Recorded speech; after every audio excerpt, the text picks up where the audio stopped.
The MMORPG is a dying genre. Yeah, I know. We've heard the same old thing for the past 10 years now.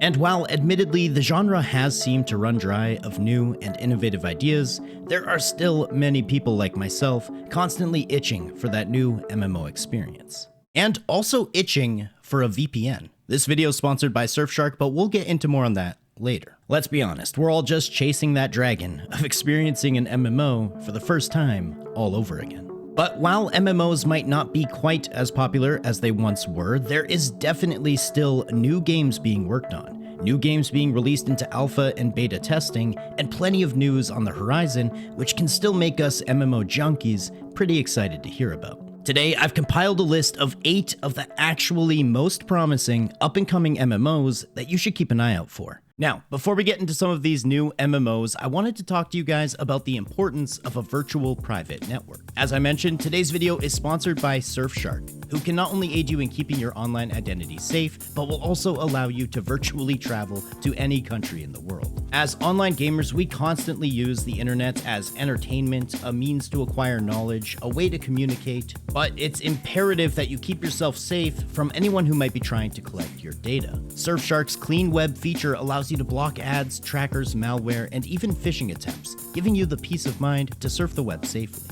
And also, as esteemed online gamers, we understand the risks of using the internet. Cybercriminals are becoming more and more prevalent and creative, and one of the best ways to secure yourself and your identity is to mask your IP address. Using SurfShark, you can make sure that your city, country, and download history can never be linked to your identity. So in order to help you guys get started with SurfShark, and if you want to support me as a creator, you can use code Waydot or scan the QR code on screen to get an extra 4 months free. There's a link in the description below, and to make it even better, SurfShark offers a 30-day money-back guarantee, so there's absolutely no risk to trying it out. Now, first on our list, we have a title that was just announced a few months ago back in March. Coming to PC, Brighter Shores. This game came as a particular surprise as its creator, Andrew Gower, was the co-founder, along with his brother, of the very popular video game development company, Jagex. Together, Andrew and his 2 brothers, Paul and Ian, created Devious Mud, which then became RuneScape, which to this day remains a personal favorite of mine and one of the most successful MMOs of all time. Now, we don't know everything about Brighter Shores just yet, but here's what we do know. Staying true to the Gower brothers' philosophy, it's going to be a click-to-move MMO that is separated into rooms, basically small squares or tiles of an area which you will currently be in. The game is going to be filled with puzzles, mysteries, skills to level up, professions to train, and it seems they want to put an emphasis on exploration and discovery. I can imagine this game will implement some of the old RuneScape charm and humor, as many of our favorite old school quests in RuneScape were actually written by the Gower brothers. Brighter Shores is aiming to release in Q3 or Q4 of this year, which is exceptionally quick given the time it was announced. However, it does seem like the game has been in development for some time already. One interesting thing to note is that Andrew Gower actually recently did an interview where he claimed they have an unorthodox solution to potential botting issues in the future. And that is letting you bot the game yourself. Essentially, you're going to be able to set your character to do tasks even when you're logged out of the game. Personally, I'm a little bit skeptical on this quote-unquote solution. To me, it sounds like a bit of an idle game that doesn't reward actual time spent in-game. But I'll wait to hear more on this before I make a decision. Either way, there's plenty of more information on Andrew's Twitter and even a wiki page that is in the works for this new MMO if you'd like to find out more. This is one I'm personally really excited for, and you'll be seeing plenty of Brighter Shores coverage on my channel. Now, moving on. Next up, we have none other than Blue Protocol, a free-to-play action combat MMO that will be available on both PC and consoles with an anime art style that, actually, just taking a look at the trailers, looks really fun to play. Blue Protocol was actually released in Japan almost exactly 1 year ago, but they've delayed the global release to later in 2024, due to many reasons, but mainly because the game didn't feel completely fleshed out. Apparently, players felt forced into a repetitive dungeon grind and an endgame that is needlessly grindy. This makes me personally a little concerned for potential gacha or pay-to-win mechanics being added into the game. However, it's always a question if those mechanics will be implemented as harshly into a Western release, as we tend to push back a bit harder against pay-to-win as they do in the East. Either way, from an artistic style, the game is reminiscent of Genshin Impact, though it seems to be much more focused on the MMO aspects of the game. In Blue Protocol, it appears your class is going to be dictated by what weapon you're using, and I gotta say, the combat already looks super engaging, fast-paced, and most of all, fun. No matter what, as a free-to-play game, I'm really excited to at least get my hands on it and to try it out myself. And hopefully this delay of a global release was done for good reason. And coming up next, we have Pax Dei, a social sandbox MMO developed in Unreal Engine 5, only available on PC currently. And actually, just a few days prior to this video's release, it was put into early access. For a one-time purchase fee, you can hop on and play this game right now. Though the game is still heavily in development and not yet feature complete, I actually got the chance to play this game just a few months ago, and I had an absolute blast. Pax Dei allows you to claim a plot of land, and using resources that you find out in the world, you can build your own home and a workshop and a base to call your own. You're going to find survival game elements, a robust crafting and gathering system, dangerous PvP where you decide the level of risk that you want to implement for potentially greater rewards. And they have talked about a push towards heavily incentivizing a dynamic, player-driven economy.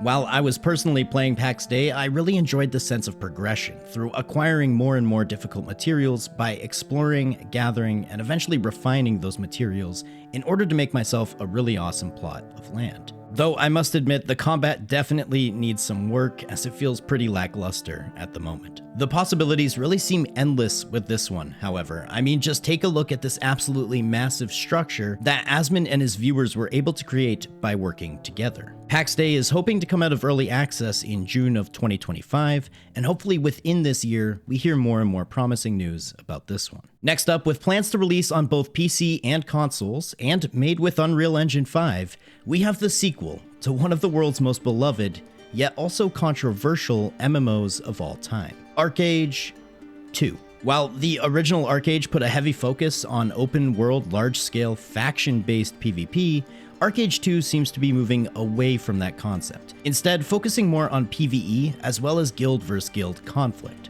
This has been a controversial decision, to say the least, as many of the long-term fans of Archeage have really only stuck around because of the massive faction-based PvP that was available. Either way, the game does look pretty impressive so far from what we've seen in trailers, and the move towards a console release is sure to bring a lot of new eyes to the Archeage franchise. Archeage 2 is claiming to have action-packed combat, an immersive storyline, non-linear progression, and a similar trading system to Archeage 1, but quote-unquote enhanced, and also the ability to create your own player towns with your guildmates. Unfortunately, it seems as though Archeage 2 has been delayed till at least 2026, so plenty of time for more information to come out, but it's still something worth keeping an eye on. Many of the older Archeage fans have apparently already lost faith, but in a franchise as popular as this one, there's always a chance they could come up with something really special. Now, coming up next, we have a bit of a different one, Chrono Odyssey. Developed in Unreal Engine 5 for both PCs and consoles,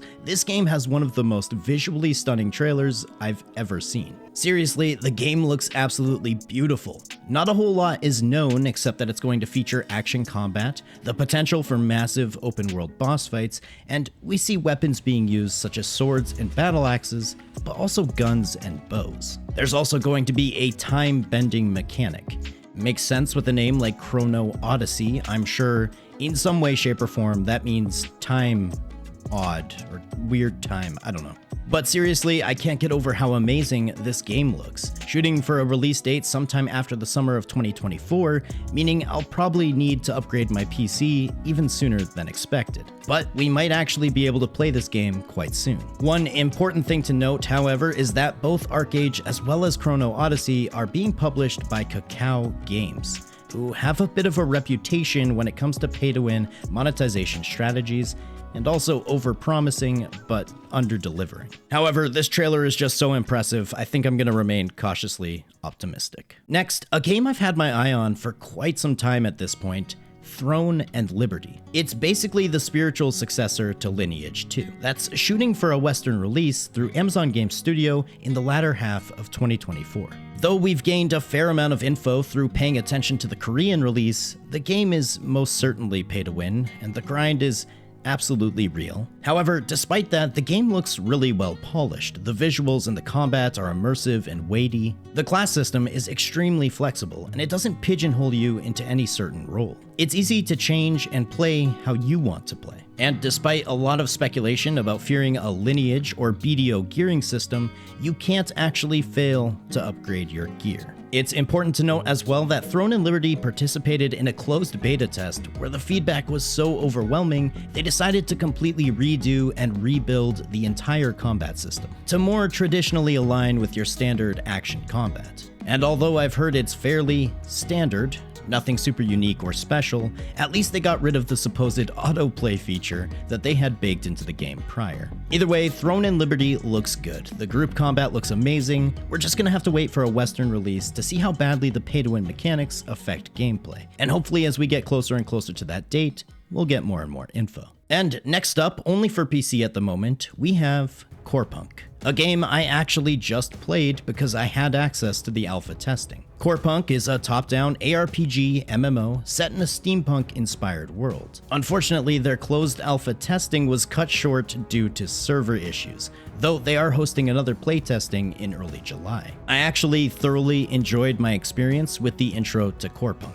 It's a return to a more hardcore MMO with unforgiving and sometimes difficult mechanics. The game doesn't hold your hand and point you in the right direction, but instead gives you hints and just enough information for you to figure out things for yourself. The crafting and gathering skilling system is slow-paced and grindy, but in a way that makes finding resources rewarding. And even with my limited experience, I had felt pride in the levels that I had managed to acquire. The game definitely needs a ton of work, but many of the main issues and takeaways that I had with the game were mostly small issues, like balancing, mob density, health and mana regeneration, all things that hopefully through more and more playtesting, we can find more and more solutions. Also, the art style and humor of the game is hilarious. CorePunk has a ton of charm, and it's definitely something worth keeping an eye on in the future as we get closer and closer to a potential release date. And finally, topping off this list, we have none other than Ashes of Creation. Probably the most highly anticipated new and upcoming MMO,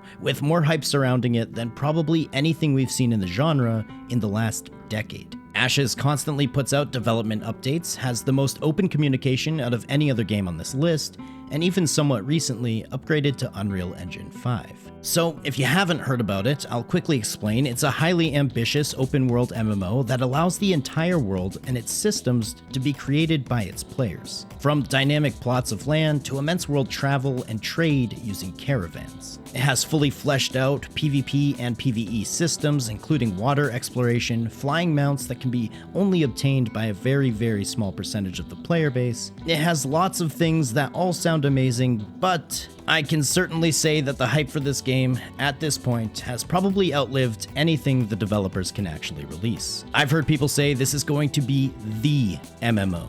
Like, you wouldn't even need to ever play another MMO after you've played this one. I have my doubts, but I'm remaining optimistic. The main problem with Ashes is that it's been in development technically since 2017. While playtesting looks promising and the developer updates sound great, it's still in alpha in 2024. Apparently there's another alpha testing coming in Q3 of this year, but an actual release date? Nobody knows. I think the best way to look at something like Ashes is to not get caught up in the hype. Pay attention to some of the news, check in from time to time, but until we have a release date, or at least an announced release date of a release date, everything is just speculation. And that's my top 8. These MMOs are all currently in development, many with plans to release this year, though some with longer plans. I think it's important to remain optimistic about this supposedly dying genre. It's not dead yet, and there are plenty of unique and potentially groundbreaking games on the horizon. Or that's just copium.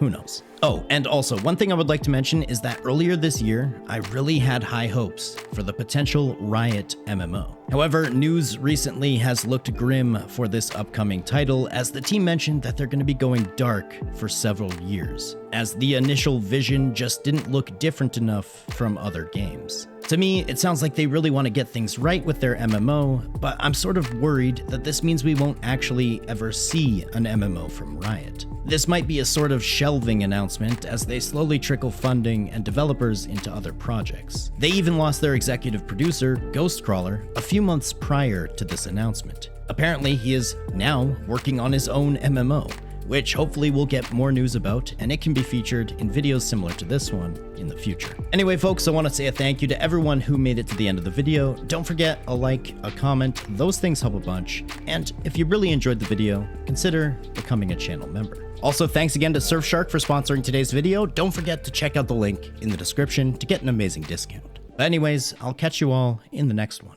Later.